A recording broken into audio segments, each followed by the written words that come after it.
दोस्तों हमारे Jammu and Kashmir UT में रिजर्वेशन को लेके काफ़ी ज़्यादा डिस्कशन चल रही हैं। बहुत बहुत ज़्यादा बातें हो रही हैं। बहुत बहुत कुछ चल रहा है रिजर्वेशन को लेके। तो ऐसे में हमने ये समझा, ये सोचा कि क्यों ना हम रिजर्वेशन को लेके आज जो ओपनली बात करें। मैंने मतलब ऑलमोस्ट हर दूसरी तीसरी वीडियो में रिजर्वेशन को लेके कमेंट्स होते हैं मेरे चैनल पे। मेरी वीडियोस पे बच्चे कमेंट करते हैं, स्टूडेंट्स एस्पिरेंट्स कमेंट्स करते हैं कि रिजर्वेशन को लेके आप थोड़ा सा इशू बताइए, रिजर्वेशन को लेके थोड़ा सा आप बात करें। ओपन मेरिट के साथ जो है वो नाइंसाफ़ी हो रही है, ऐसा बच्चों का कहना है। बच्चे इस तरह से जो है वो बताते हैं और मैसेजेस करते हैं। तो खैर आज हम सारी चीज़ें, सारे फैक्ट्स डिस्कस करेंगे और क्या क्या चीज़ मेरे हिसाब से हमारा क्या मशवरा होगा हमारी रेस्पेक्टेड हायर अथॉरिटीज़ को। खैर मतलब ऐसा तो होगा नहीं कि हमारी हायर अथॉरिटीज़ हमारा ही मशवरा एक्सेप्ट करें, ये ज़रूरी नहीं है। लेकिन क्या बेहतर हो सकता है, हम अपनी राय देंगे या हम कुछ इश्यूज डिस्कस करेंगे जिसमें आप अपनी राय देंगे और क्या उस हिसाब से ठीक होना चाहिए वो आप भी जो है वो डिस्कस कीजिएगा। तो एनीवे स्टार्ट करते हैं आज का ये डिस्कशन बगैर किसी फर्दर डिले के। देखो यार, जम्मू एंड कश्मीर में जो प्रोपोर्शनल रिप्रेजेंटेशन है, जो प्रोपोर्शनल रिप्रेजेंटेशन है कैटेगरीज की, ठीक है, कैटेगरीज की मतलब डिवीजन वाइज, डिस्ट्रिक्ट वाइज, ठीक है। अभी का करंट सिनेरियो में से आपको समझाता हूं अभी का करंट सिनेरियो क्या है। थोड़ा सा आपको ये चीज़ समझने की ज़रूरत है, जिनको नहीं पता है उनको बता रहा हूं।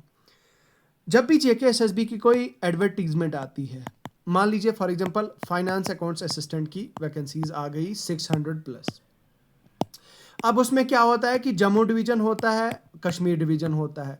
अब उसमें भी फर्दर जो है वो सब क्लासेस होती हैं। एक होता है यूटी लेवल, दूसरा होता है फिर यूटी लेवल के बाद फिर डिविजनल, और डिवीजन के बाद जो है वो आपका डिस्ट्रिक्ट लेवल होता है, ठीक है। डिस्ट्रिक्ट लेवल मतलब ये कि जम्मू में अगर फाइनेंस अकाउंट्स असिस्टेंट की पोस्टें हैं, अगर फाइनेंस अकाउंट्स असिस्टेंट की वैकेंसीज हैं, अगर फाइनेंस अकाउंट्स असिस्टेंट की मान लीजिए 600 वैकेंसीज JKSSB को रेफर हो चुकी हैं, उसमें से क्या होगा कि भाई साहब यूटी काडर में कितनी होंगी, 5 से 10 वैकेंसीज होंगी फॉर एग्जांपल। उसके अलावा अगर मैं बात करूं तो यूटी काडर के अलावा अगर मैं बात करूं तो मान लीजिए फिर डिविजनल कार्डर्स में होगी, जैसे कि डिस्ट्रिक्ट कार्डर्स में होगी, जैसे डोडा, जम्मू, उधमपुर,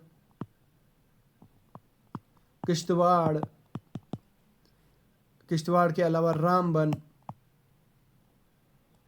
ठीक है, रामबन। उसके बाद रामबन के बाद आता है आपका, नेक्स्ट आता है फिर पुंछ आ गया, राजौरी आ गया, ठीक है। मैं बात को ज़्यादा खींचूंगा नहीं, मैं आपको एग्जांपल के तौर पर कहूँगा। फिर उसके बाद कश्मीर डिवीज़न की बात करते हैं, श्रीनगर आ गया, अनंतनाग आ गया, उसके अलावा पुलवामा आ गया, शोपियान आ गया। इसी तरह से अलग अलग डिस्ट्रिक्ट्स हैं।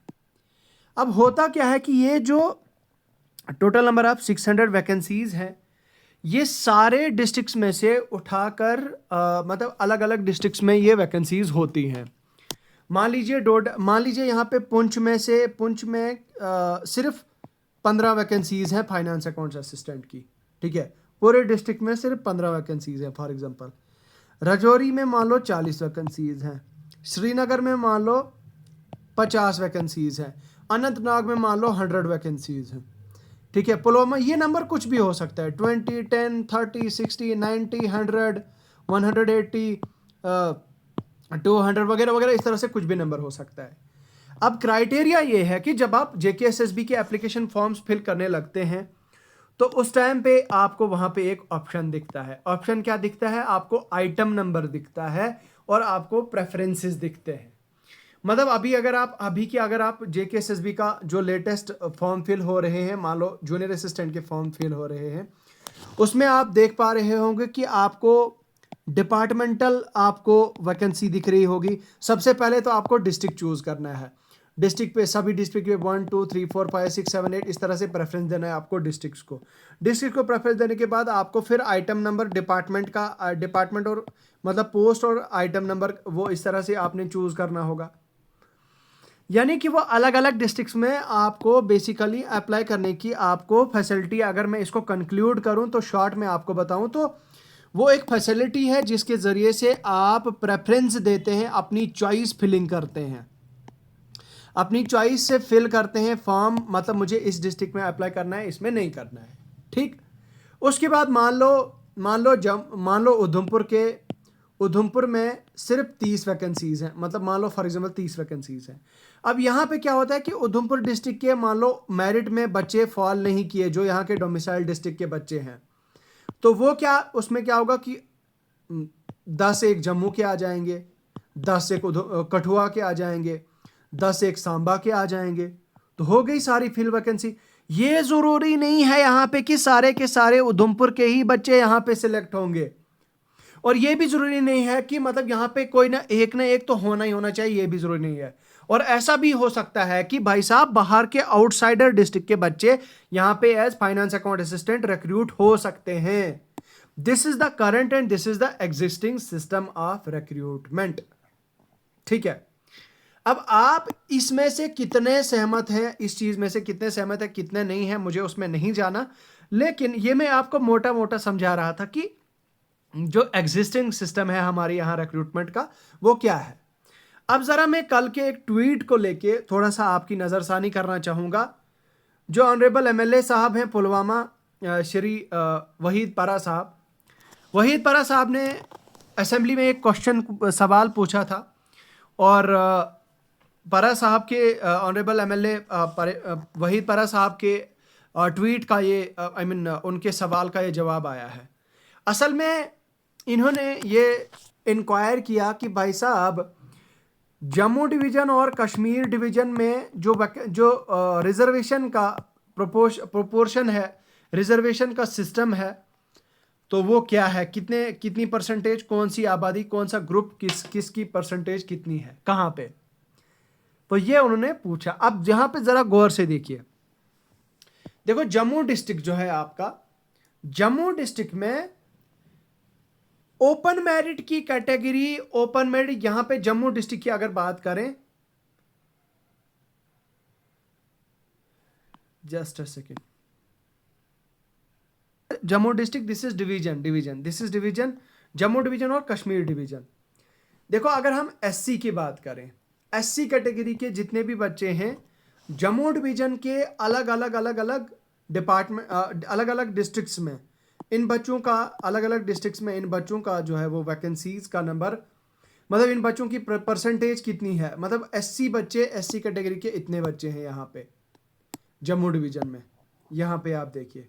ठीक है, जम्मू डिवीजन में कितने एससी कैटेगरी के कितने बच्चे हैं, 99.2, एससी कैटेगरी के 99.2% बच्चे हैं, मतलब परसेंटेज है एससी की। ठीक, वहीं पे अगर हम एससी कैटेगरी की बात करें कश्मीर डिवीजन में, तो ये है 0.67, कश्मीर डिवीजन में कितनी वैकेंसीज है, 0.67%।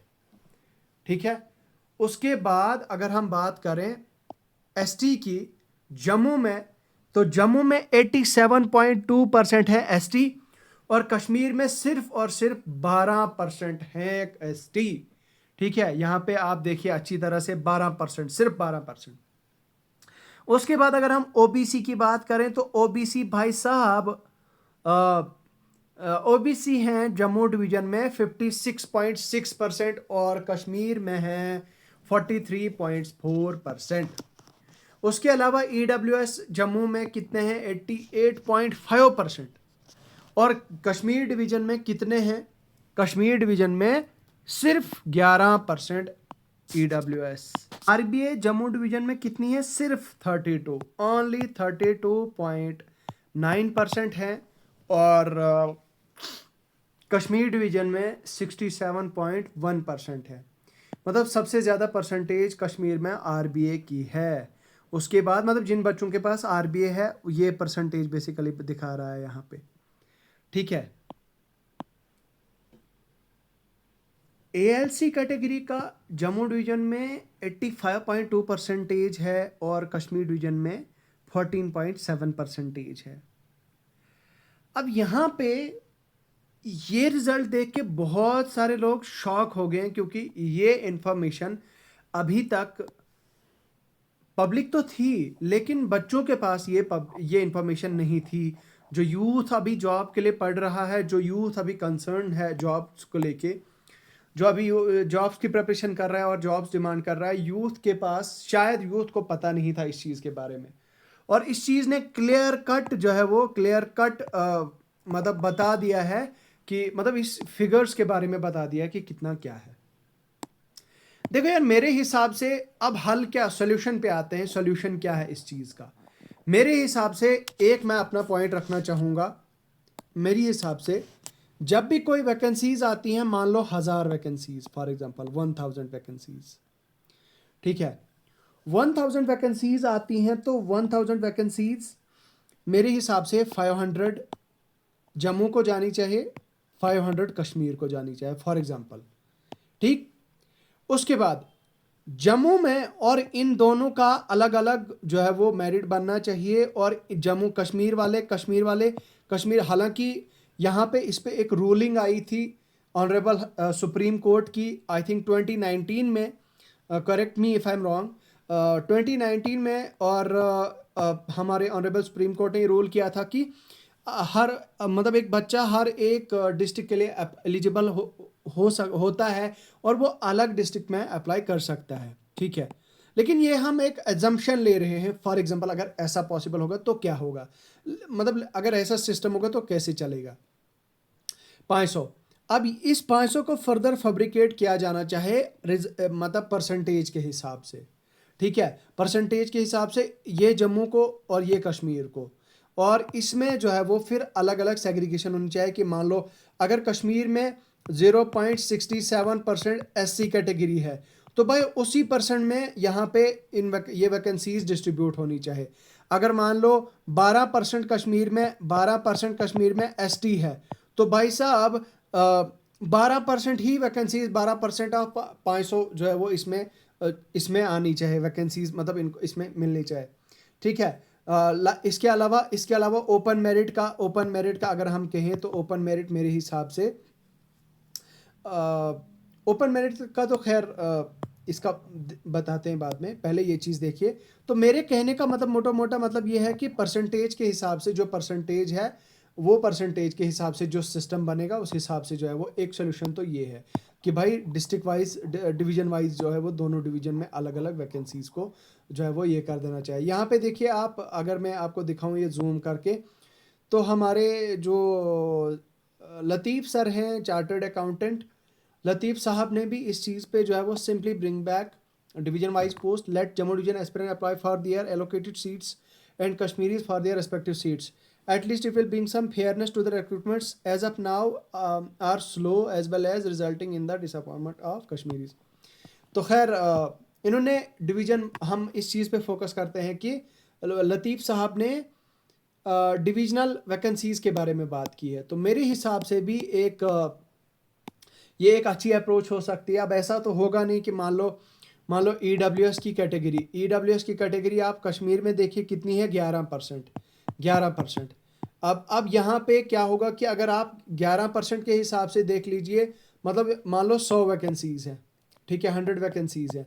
अब 11% यहाँ पे रिजर्वेशन है और 100 वैकेंसीज़ में से आप आरबीए को कितना दे, ये ईडब्ल्यूएस को कितना दे रहे हो, मान लो 40 वैकेंसीज आप ईडब्ल्यूएस, फॉर एग्जांपल, ये मैं एक हाइपोथेटिकल एग्जांपल दे रहा हूँ, 40 वैकेंसीज आप दे रहे हो, तो भाई यहाँ पे तो ईडब्ल्यूएस में जो 10 नंबर वाला 15 नंबर वाला होगा वो भी तो इन हो जाएगा।